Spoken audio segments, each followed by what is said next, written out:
One of the most daunting tasks for a business owner to think about is marketing. How do you do it? When do you do it? Where do you do it? How do you do it? And why the hell should you do it?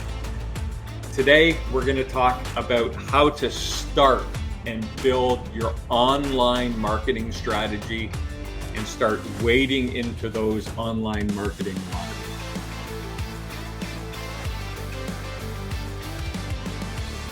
Welcome to the KeyHire Small Business Podcast, where we cover the issues that help owners scale their small business.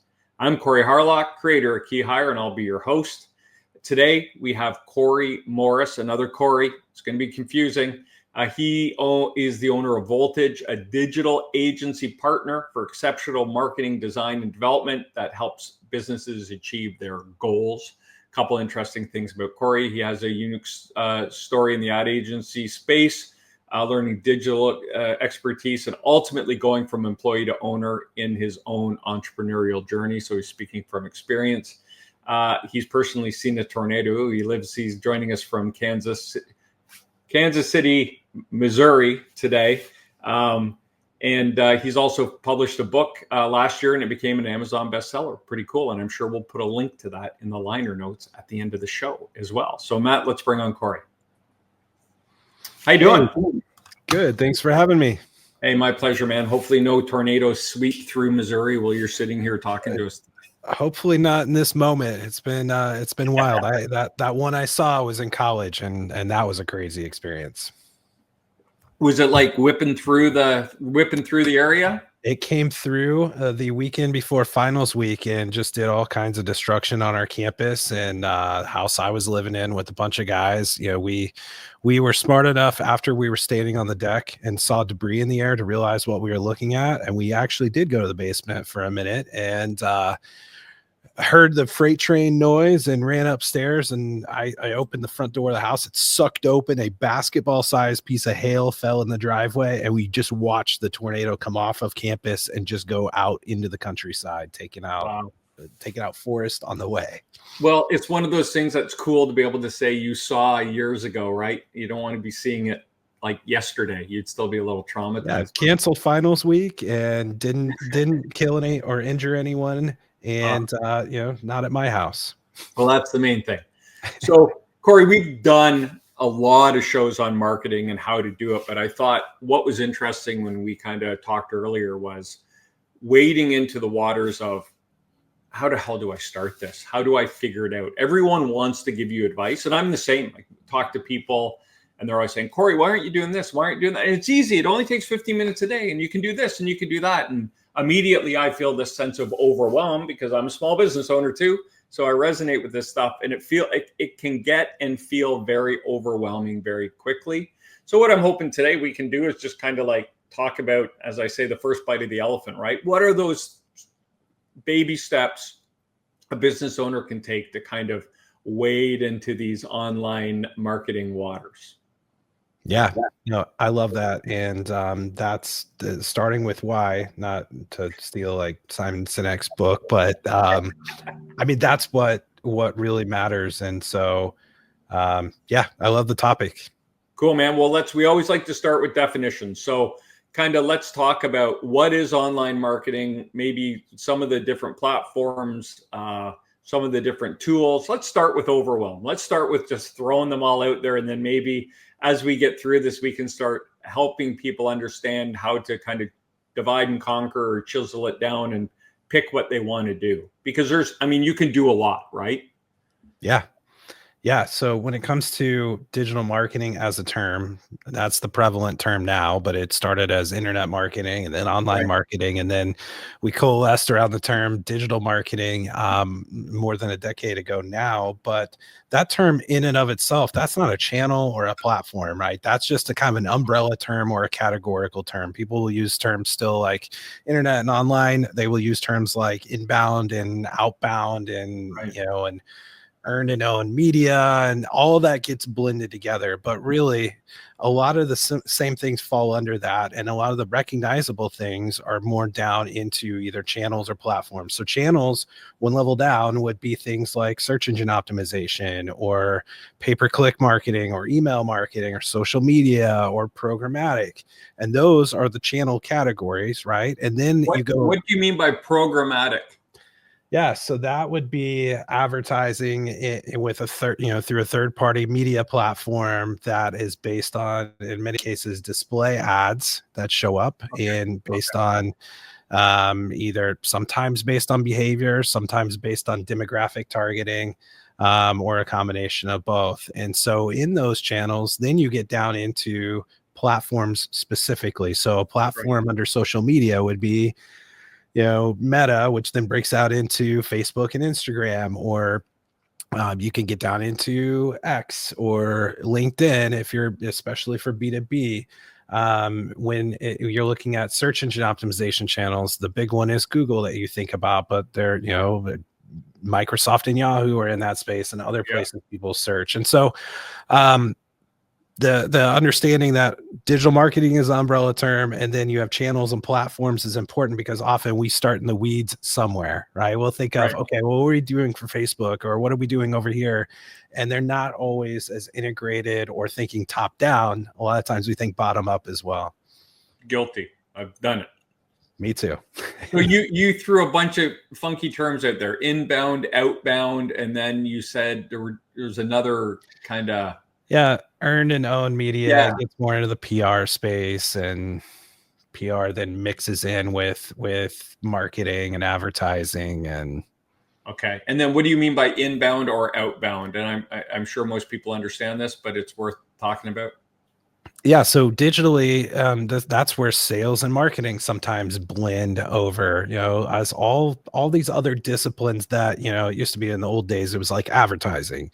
And then how's marketing different than advertising, or, and so I think of things, and I live in a more of a marketing world, because there's a mix of paid things that we're doing to advertise and content driven or organic things where we're trying to earn placement. And that's what that overlaps. But on the sales side of things, a lot of salespeople and efforts think about, and we think about inbound. That's someone who found us somewhere and has raised their hand. They filled out a form, or they've called us based on something they found out there, versus outbound being the outreach that we're doing, and we're going out to the person, whether that's a cold email or hopefully a warmer email, or those messages that we all get in our LinkedIn message boxes as well. But outbound strategies also can be related to things like client gifting and physical things you receive. So it's a little bit of where they are on the side of the line of they've raised their hand and reached out to me, versus I started the conversation with them and made the introduction.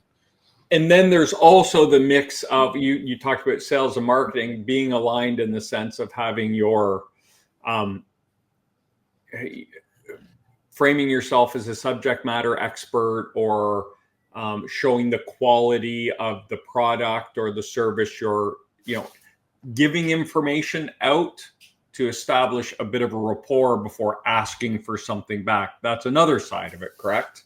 Yeah. And sometimes people will confuse things or try to say that content marketing is another channel. And it's not really, in my opinion. Content is the fuel for a lot of those channels. And it's connected in many times to more the customer journey or funnel, to bring another element into this of how far up that upstream do we want to go in terms of educating and hitting the person with the first impression who doesn't even understand how to define their problem, and they're making that first step in researching online or in a store or somewhere, all the way down to the point of, all right, they know exactly what their problem is, and now they're at that last step or that last click where they're going to submit a lead form, or they're going to make a phone call to reach out, because now they're just they've narrowed it down to what partner or set of partners that they want to evaluate. Man, it sounds so simple. Why doesn't it always just work? Why aren't we all rich? Because it sounds so easy to do. Well, how many hats do we all wear, right? And it's small businesses, medium businesses, or how much, if you're an owner, how much punishment do you want to put yourself into, even as you grow? How much are you choosing to hold on to? And I'm guilty of this as well. Being in a marketing agency, how many things of my own content, thought leadership, am I holding on to? Right.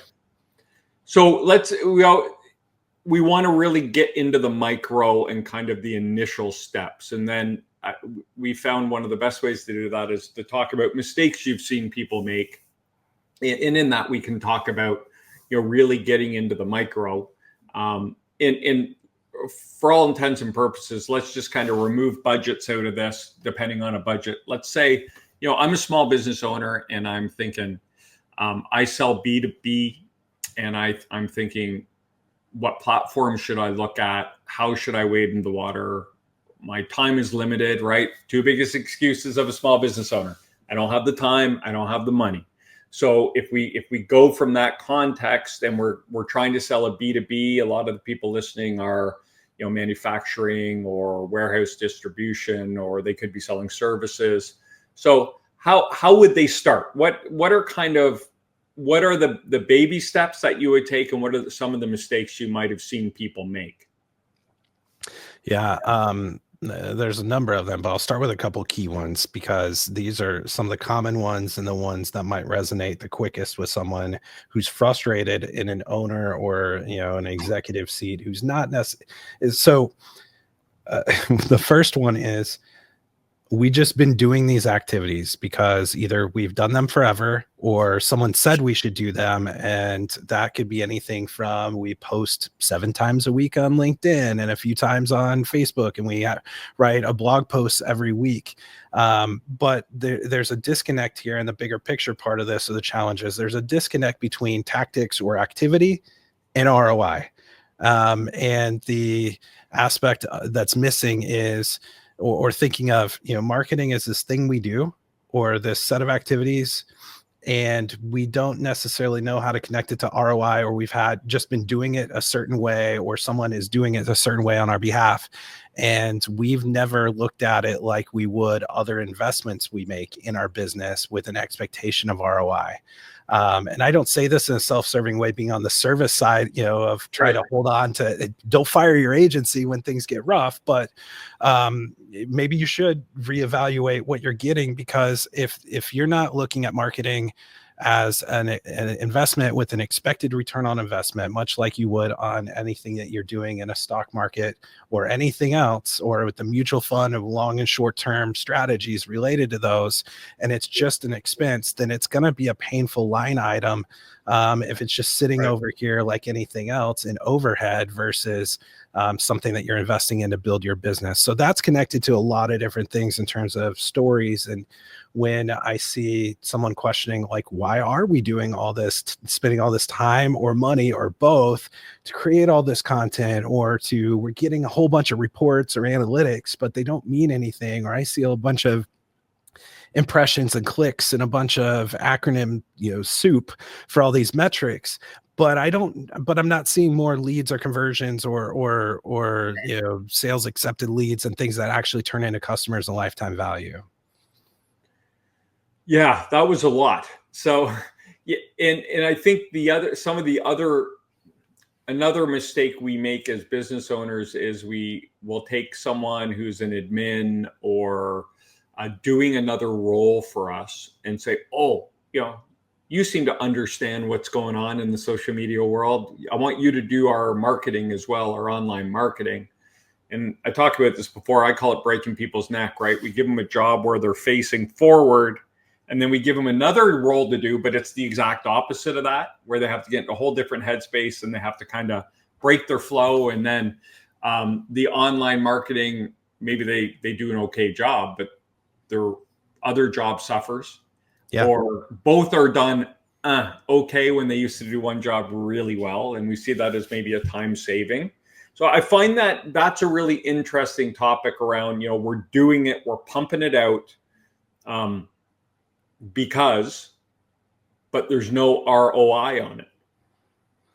Yeah, and that's one of the challenges. It's easy to see if you're paying an agency or you're paying a freelancer or a contractor or a coach or somebody, right? Because you're writing a check, and if they're the only one doing it, and maybe you have an hour a month with them, fine. So there's the disadvantage of that is you may not have as much accountability, or it's outside and you're trusting a partner. But when it's inside, sometimes, to your point, that shift in focus or interruption is a soft cost that kind of gets hidden somewhere, and the level of burnout, or even just the simple fact of all that whiplash from all the different things that they're shifting back and forth from, has an opportunity cost somewhere. So if you have a salesperson who's taking a minute away from closing a deal to go do something with content or marketing, or an admin, or anyone, that's a challenge. And one of the things, so there's this balance, right? We need to understand that we're getting ROI from what we're putting into it on the marketing side of things. But so we need to do it with conviction and with purpose, and tied to our business goals. But on the other side of it, we don't want to, we have to be consistent. There's almost a compounding effect of it. And so if we're posting, if we know that with conviction, the posting and this strategy and this content is what our audience wants, and we can connect it all the way through. If we're inconsistent and we get busy, or that person gets busy and doesn't post for a month or two, then we can't really test it out and understand how it works, or refine and optimize the system, because we're not getting that compounding effect back in our favor. Right. I think that's the biggest struggle a lot of people face, is they do the activities to do the activities, and they never see the ROI. They never see the return on those activities. What are some other mistakes you've seen out there, Corey? Yeah. Whether sometimes it's inaction, sometimes it's too much action. I see too many cooks in the kitchen sometimes, where you have people from all different functions and you're trying to do it by committee, and there's not really a champion for who's doing marketing if you don't have a marketing department or a marketing person. In other cases, it's the reverse of that, where you've got one person, whether they're a full-time and they're a marketing coordinator or a marketing director, but you're expecting them to be a unicorn and understand all these platforms and channels. Right. And to be the expert of all things in your business. I see way too many resumes where somebody was somewhere for 3 or 4 or 5 months, and I know without even talking to the company, I can know both sides were probably really frustrated. It didn't go the way any of them expected. I've had opportunities to also smoke out and find issues where somebody thought they were making money and they were actually losing money. We had an insurance carrier, a medium-sized one, but they're very niche down into specialty products, into like one industry. And they came to us thinking they needed help with their Google ads, because they're doing well. We're making money off of Google ads that drive leads for our insurance firm. But we kind of tapped out our knowledge, and we want to take them to the next level. My VP of strategy dug into their account and started asking some hard questions about what converted then over through the sales team and the policies and how they actually made money. And when reverse engineering that, and our team and their team doing some of this math together for the first time, almost back in napkin math, found that they were actually losing money when we got deep enough into the metrics. And so not only did, where we could help you try to incrementally move it up, but we're trying to go from negative to positive, not 10% to 30%. And that was eye-opening. And that was one of those things too, where if you don't connect things all the way through, or have a good view through CRM and even policies and retention and things like that, depending on your business, there's some icebergs out there that are dangerous, that you don't want to go 10 years giving Google money, whether it's, because they're going to take it whether it's working or not. Right. Yeah. And then what about, picking too many platforms, or picking the wrong social media platform to be active on? How do you know which one is the right one? Yeah. And that's important from the start. Or if you're going to say, hey, time out, I want to challenge what I'm doing now. If that's the motivation that comes from our conversation here, in many cases, the obvious ones probably are the right ones. So if you're B2B, LinkedIn is probably a big part of your mix. Google may be a big part of your mix, but there are third-party tools, and even the platforms themselves have media planning and research tools where you can go validate, if you know your sales numbers and what you need and how many people in that universe, and you know how many people typically get through every stage of the pipeline, if we're talking about lead generation, then you can work backwards from that and know how many dollars you can put in and how many that return needs to be and how many of those people you need to get. So there's some great, again, native to the platforms as well as third-party research tools where you can go find out how many of those people in your niche and your audience targeting exist and are active on those platforms to help guide you in terms of how many dollars and how much content to create for that. And I always challenge people to also try to remove any biases. If I'm B2B and I, think that there's no place in the universe for my company to be on Facebook, that's fine. And if you hate Facebook, I'm good with that too. But I think back to my own personal experiences. Thankfully, I'm not breaking my back laying on the floor next to my kid's bed anymore. In some ways, I go back to those days too. But, I used to, what was interesting, that would be a time where I'm laying there as they go to sleep and I'd start scrolling Facebook. And after being on LinkedIn for 2 hours during the day, and there's so much noise there, when I'm scrolling Facebook, that's when I would actually book a couple of software demos, because the one or two companies that were targeting me on there in the middle of my feed of all the personal stuff actually caught my attention. Right. And I'd stop the scroll and I'd go demo something very quietly on the floor, watch a video, and then go sign up for something because it was not as noisy there. So I would challenge that a little bit. There are opportunities to go dabble or test in some of those other platforms as well, where maybe not the rest of your competition is sitting. There's also something to be said about your mood. I know I can go and, we're old, right? So, I'm old. I'm on Facebook, and my kids bug me about it all the time. But I'll see something on there, or the stores I shop at know they know to target me on Facebook. And so I'll see something and I'll maybe go to the website and that looks pretty good. That looks pretty good. Maybe throw it in the cart, and then they hound me. You've left something in your cart, and then I'll delete them. But then one day you're just like, oh, there it is again. Click, put it in the cart, buy it. Yeah, I'll just buy it. When I went 2 or 3 times before and didn't, and I guess that's the argument for it takes so many touch points, right? But right time, man. Like sometimes you just got to show up at the right time. And following, that's the when you know how it works, it creeps you out at first. And then when we all realize on the advertiser side and on the consumer side, that's just the way it works. There's, our digital currency, if you will, is giving up our information, and we can go in a very private world of browsing and everything else, but they'll still find us from the advertiser side. And it's a great point. And it's one of the cheapest and easiest things you can do, if I flip that around as a business, is to do remarketing or retargeting. And so that's when somebody comes to your site, and you can set up all kinds of rules around certain pages or how long they spend there or what they do, or just leave it at a very basic level.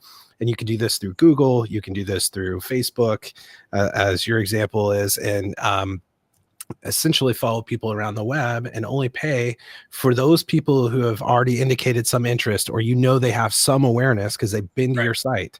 You can do it within Facebook too, if they never even came to the site, if they engage with the ad or the video or whatever. But and you can even take them cross platform. So you're like, that's funny. I interacted on LinkedIn or their website. Now I'm seeing them in Facebook, depending on privacy settings and all of that. As long as we're not too creepy with the creative and not putting in a banner ad. Hey, I saw that you almost bought this. I'm going to follow you around until you do a demo or whatever. It may be that right moment, that right touch point, the 17th time where it's like, fine, I'm in the right moment. I'm sitting here in a quiet place at soccer practice, and now I'm going to buy it. Yeah, fair enough. Yeah, I'm just bored enough or just pissed off enough that I'll give you my email or whatever it might be. Or you came back with the right discount in the right time too. Yeah, it could be anything, right? What are some other mistakes people make when they just get started? Yeah. So I'm at no pressure. No, I am all about planning, and I didn't used to be that way. Earlier in my career, working with clients and advising businesses, I'm like, Digital, I love digital because it moves fast. It's a living, breathing thing. It's different than putting up a billboard along the interstate or, a TV ad that's a little bit harder to attribute, all the way through to an action and have the analytics and numbers. And because of the constant changing and the experimentation with it, I used to be pretty quick to, hey, let's just go start testing some ads and let's start putting some dollars and a test budget into Google or create some content and get it onto the different platforms.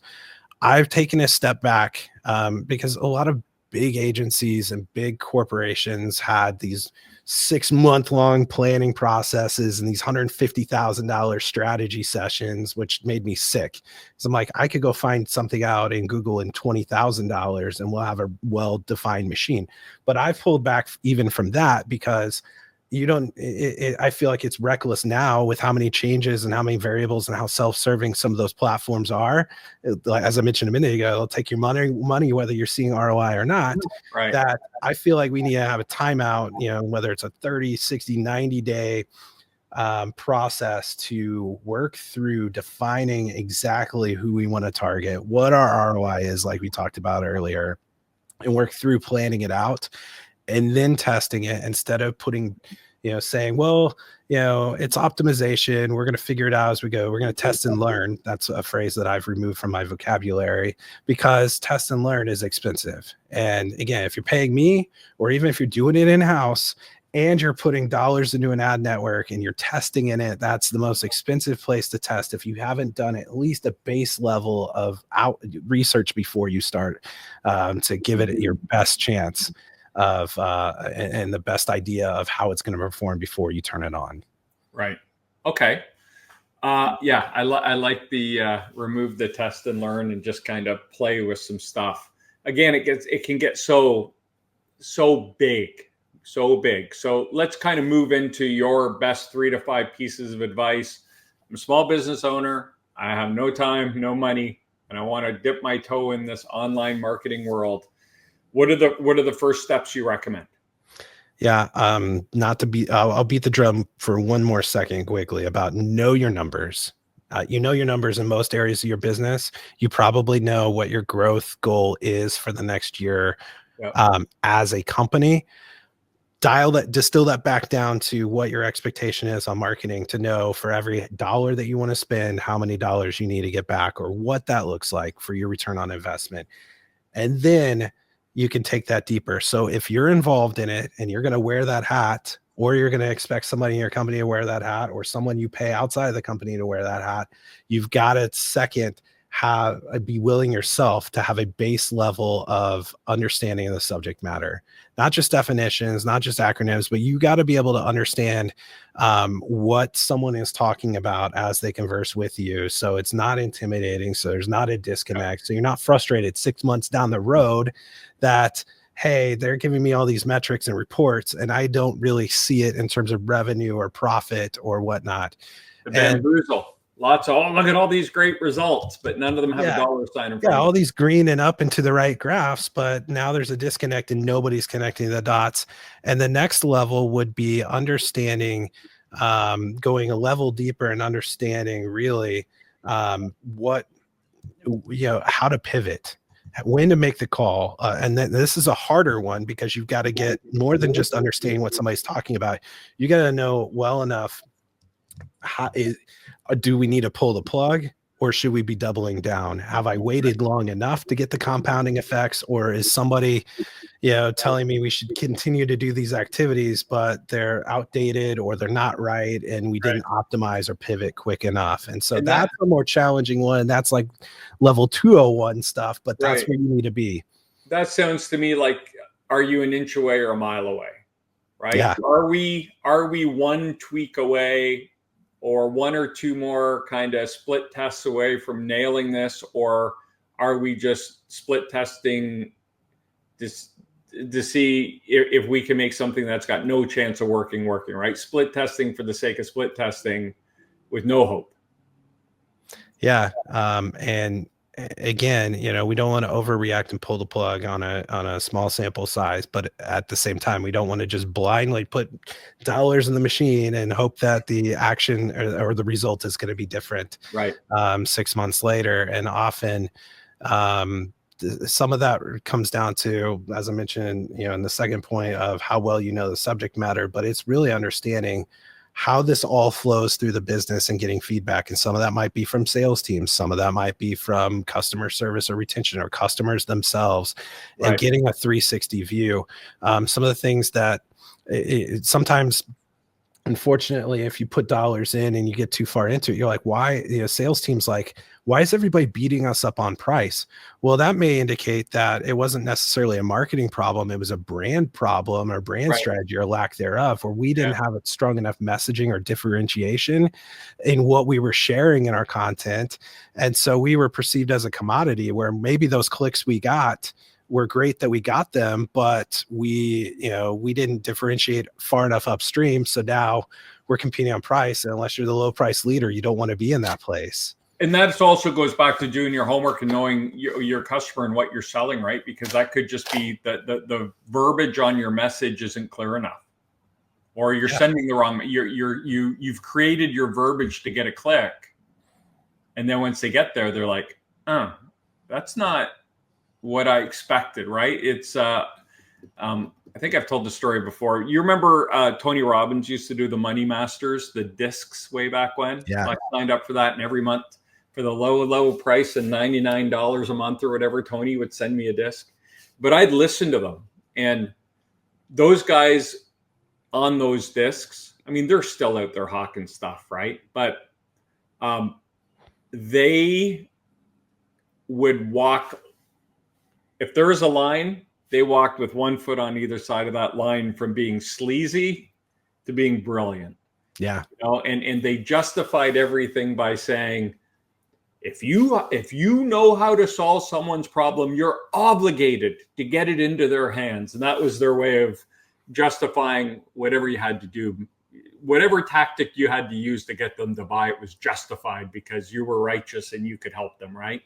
And so sometimes, you would get into their funnel and they were there to help you. And then you'd get to the sales page and you'd be like, oh, dude, this is such a, so it was a bit of a letdown. And, that old adage, a confused mind says no. So let me ask you this. How important is it that there's continuity throughout? So every touch point they get is, if they click a link and they land on a page, should that page look like the ad they click, so they're like, oh, I must be in the right spot? Or should it be something different and jarring? What are your thoughts on that? Yeah, consistency is important. We talked, you had a great example a minute ago about, how many touch points and the right timing. If we look different every time they see an ad, or every time they click, or, click to even the landing page is different, we're wasting an impression and the opportunity to build some of that recall and recognition of who we are. And so you don't want, if it takes 12 times, we don't want to burn 9 of them because they couldn't remember who we were. We weren't memorable enough, or we sounded just like the other widget maker over there. And sometimes that's what we are doing, is we're maybe a manufacturer who's doing third party or aftermarket parts or something. So what are we selling on? What is our distinctive competency, and what are we selling on if we're not the low price leader? And what is, and sometimes that engages people who you wouldn't think should be close to marketing, and they don't necessarily need to be driving the marketing strategy, but there needs to be awareness and almost an integration throughout of core messaging from the very first touch point all the way to the 20-year customer, and feeling consistency throughout that experience, and keep it simple enough that people can remember it. Even though we may want to shout a whole bunch of features and benefits at them every time we see them. Right. Yeah. And I think what you're talking about is that you don't want people to feel like they got the old bait and switch, right? Yeah. The money, and now it's not anything like they had promised or demonstrated it might be like. Yeah. Corey, what other helpful hints do you have for these folks that might be thinking about this? Absolutely document what your plan is. And so you get your strategy, you have the tactics, the things you're going to test, or the things that are part of your plan, whether you got that one person or part of a person, or you're wearing that hat still as an owner or operator.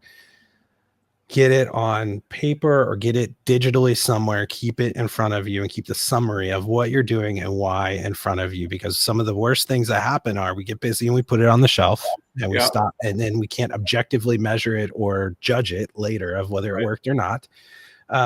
Or at the same time, so that person that was doing it left. And now everything is in their head. It just walked out the door. And you're still paying for it. Yeah. And that next person comes in, you're starting from scratch or zero or different opinions about, or speaking of opinions, it's personal. So that person that's maybe doing it is coming and talking to you about it, and you're challenging maybe the ROI and results of it. But it's personal because it's in their head and it's what they're doing every day, and they feel like they're chasing what you want. Especially if you're a CEO or a president, they're chasing what you want versus leading or being in alignment where it's this objective thing on paper. Whereas a CEO, I can't come through and do a drive-by and be like, oh, what about this idea or this target audience? It's a chance for them to say, okay, time out. Right. Do we have additional budget to test for that? Or does that restack our priorities of what we're doing? Yeah. And it's not personal to me. It's on paper. Like, we have to change something here unless you're giving me new dollars or do you? Is it just a thought? And then you got to push back. Like, that's the problem with working for a visionary leader is, I have a client, he says, I come up with 100 ideas a day. My employees and leaders' job is to find the one good one I come up with and act on it. But a lot of people feel like they have to, just because the leader, the owner, the president says, hey, what about this? They act on it, right? Instead of saying, well, if you're asking me if we should maybe change our branding or change this graphic, I would say no, because we've agreed to do this. This is the plan. And now you're changing the plan and giving them that bit of pushback. But that takes a bit of courage from if you have a junior person in that role or something, right? But you see how it happens. Oh yeah. People go, what if we did this? What if we did this? And they start tweaking and tweaking and tweaking. And the final product over here looks nothing like what the original plan set out to do. And I'm sure you've seen that. And what that leads to is what then frustrates in a circular way the visionary, because then at the end of the year, they're like, well, show me the results of what we got for the year. And they're like, well, we did this for a while. And then it sounds like a bunch of excuses. Then you or somebody else said how we're going to do this. And then we launched that thing that we didn't know about when we went into the plan. And we never updated the plan as we went. And we never said time out. How does this change something? And then it sounds like we just chased all kinds of things throughout the year and we don't really have anything to show for it. And that's frustrating for everyone. Corey, you said, I forget what you called it. You said to write something and have it at your desk. What was it? Yeah. So keep it visible somewhere, what your ultimate goal is in the strategy of, how complex does this need to look? What does it need to look like? Yeah. So if you go through a planning, this is probably the biggest takeaway right here of it all. Yeah. If you go through a planning process and if you're like me, you're going to have a 50-page document or deck or something, and that's going to go on the shelf somewhere, or we'll pull it back out monthly or quarterly and measure against it. Or when we get one of those timeout visionary interruption moments, if you can't articulate almost like a purpose statement for your marketing in a paragraph, not a run-on sentence paragraph, but like if you can't get marketing aligned with who you serve as a business and then be able to put a few metrics into that of our goal is to reach these people, we want to get this many leads at this cost per lead or return on investment in this time period, almost like a SMART goal. If you can't get it down to that and use that as your barometer, that whether that's on your desk or wherever it is in your on a whiteboard, that's, if you can't get it that distilled down, then you're going to have a challenge because you're going to chase the shiny objects when they come up. When that new AI tool comes out, that's the first time we've mentioned AI so far in the conversation. Yeah, but when that new tool comes out, or that new trade show comes up, or that new opportunity, or that new idea, or those 100 ideas that we're trying to distill down to one,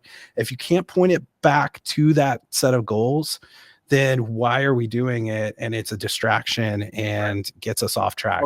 Okay. So it's really to keep. So I think what I heard was to say, we're going to spend this much on marketing or ads or whatever it might be. This is how many leads we want to generate. This is one thing I would add is this is how many of those leads we want to convert. Yeah. This is the target audience we want to go after. And this is kind of the plan, right? This is how we're going to do that, but just distilled down into, I'm a big fan of point form, but just boom, boom, boom, boom. So then when someone says, what if we do this? You go, okay, let's look at the plan. Doesn't fit. I love being able to take the who, what, where, why, but and how, and get those into points, and then you can put a number or a key metric next to each one. And if you can't roll up an activity to that, it's not that it's not important. It might be a third or fourth degree away from driving actual revenue, but you better be able to draw a line to it, and that helps you understand how much you should be putting into that tactic versus another one that's closer to revenue. And I think what you said there is valuable. You might have your plan. So let's say it's LinkedIn. We're focused on LinkedIn. We're going to spend this much on LinkedIn. This is who we're going to target. This is how many leads we want to generate. This is how many of those leads we want to convert. This is the plan. And someone says, hey, why aren't we on Twitter? And then you go, okay, but how? Can we integrate that? Or is that because Twitter and LinkedIn are very different, right? A lot of noise. In my experience, what do I know? A lot of noise on Twitter. It's hard to sell things on Twitter because it just happens so fast, right? It's hard, and it's very different. You don't get as many words. It shows up differently. Why are people on Twitter? My belief is they're not in there. Some people might be on there to do business. Probably not in my world. I know people are advertising jobs on there. I don't understand that. I would love to know. Maybe for technology or something that might work. But yeah, like you said, so, okay, yeah, let's do Twitter too. But it doesn't, with the stuff you're creating and putting into LinkedIn, it doesn't integrate into Twitter. And it doesn't, I mean, if you were on Facebook, say Facebook was our plan, and someone said, well, what about Instagram? Well, that might be logical because they're integrated, right? You can almost, with a click of a button, hit both of them, right? So I think that's what you're saying. Like if someone just throws out, the owner comes and says, hey, I was on Twitter yesterday. We should be on Twitter. If you have the plan, you can say, well, let's talk about it. Does it integrate? Does it? Are we going to change the whole plan to integrate Twitter? Or are we going to create a separate plan for Twitter? Or are we just going to let this one run its course? And then maybe next year we can update and upgrade and add a new stream or platform into our plan.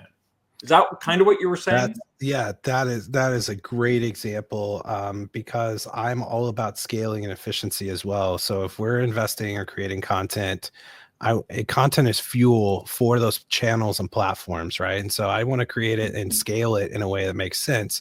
So if it's a platform that we don't have any business being in, why would, and it doesn't align with the format of content that we're already creating for other platforms, why would we go create a separate strategy that's far away or disconnected from any level of ROI or way branched out here? Another example, one that I quote unquote CEO keywords. Why aren't we ranking for these keywords, right? Or, if I'm a car dealer in a local market, a small town, why am I not ranking for cars? Was cars the right keyword, or is it new cars, or I only sell one brand of cars? Or, I'm not, you think about the different levels of what shows up in a search. Sure. You're wasting money if you're advertising on too broad of a keyword, too narrow of a keyword. Maybe you're not getting any volume, or putting content all the way behind that. Keywords are a whole new can of worms and the bane of my existence. I freaking hate keywords, man, oh man. But you're right. But people are like, why aren't we ranking? Well, we're competing with some huge monster companies on that exact word. That's why we got to go find something different. And even if we were ranked number one, would that be what somebody's seeking when they search for that? Would they be looking for blue book value versus buying a new Ford or Chevy in this small town? Right. Yeah, exactly. Well, man, I think we did it. I don't know if we did it. I don't know if I'm less or more confused than I was when I started. I just know it's a huge role, but I think you offered some really valuable tips. I mean, my big takeaway is that where, what, when, why, how statement that is there, and everything just gets bounced off that. Boom, boom, boom. Doesn't fit. Let's run its course. I guess, and on that, you should have a timeline, right? Like, we're going to do this for 3 months. We'll throw money at it for 3 months and see, every time we get 1,000, maybe we'll split test 2 headlines, and every time we get 1,000 people hit it and we get a clear-cut winner, maybe we'll split test a new one just to make sure we're using the most effective message and it's a message that's converting. I guess you just have to be checking it at every point, as you go downstream. But man, thank you, Corey. So if people have been listening and they're like, this is awesome, I really think I would love to talk to Corey more or learn a little bit more about Voltage, how can we get in touch with you? And plug your book a bit too. Yeah, so my book actually unpacks a 5-step framework. So it's called the Digital Marketing Success Plan. It unpacks the START, which is an acronym, planning process, which is a lot of the things we talked about are woven into that. You can find it on Amazon, but you can also find it. My website for it is since it's a long title, Digital Marketing Success Plan. The shorter URL is the dmsp.com. There it is. Yeah. You can find the framework. There's some free tools if you go to the dmsp.com/blueprints. Awesome. And you will not get a hard sales pitch or anything there. I'd love for you to go grab the tools and put this into practice for yourself. Very cool. And if someone wanted to reach out to you, did we get your personal stuff up here? Yeah. So they could reach out to me through LinkedIn. You can fill out the form over on the DMSP website. That'll get routed to me, or my agency. If you're like, hey, I don't even want to try to self-implement this, I just want to have a free, no obligation conversation about how we might be able to help, that's voltage.digital as well.